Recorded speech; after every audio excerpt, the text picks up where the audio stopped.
রাজ্যের 18টি সংগঠন, 23টি জেলা, দার্জিলিং থেকে সুন্দরবন, এক ছাদের তলায় জড়ো হলেন রাজ্যের গ্রামীণ চিকিৎসকদের প্রতিনিধিরা।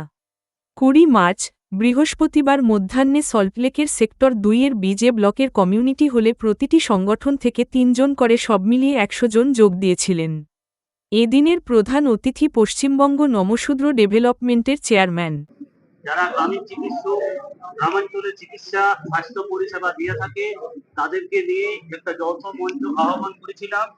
আমাদের মূল উদ্দেশ্য মমতা ব্যানার্জির আদর্শে অনুপ্রাণিত হয়ে ওনার উন্নয়নের ধারা এবং ওনার যে সরকারি সুবিধা সেইগুলো জনমানুষের কাছে পৌঁছে দেওয়া এবং আমাদের নিজেদের স্বার্থে এবং আমাদের যে দাবিগুলো সেটা ওনার কাছে পৌঁছে দেওয়া।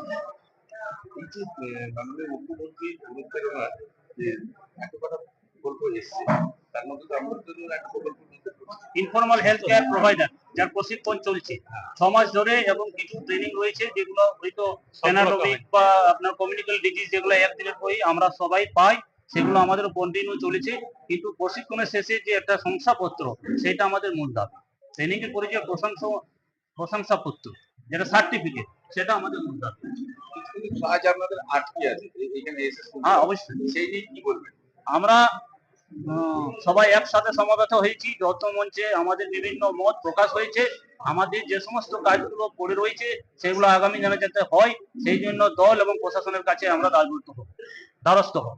আপনার পুরো নাম আর ডেজিগনেশন? আমার নাম বিশ্বদেব কুমার, সারা বাংলা গ্রামীণ চিকিৎসক যৌথ মঞ্চ থেকে আমি একজন।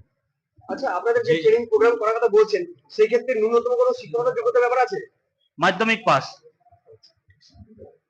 কিছু ব্লকে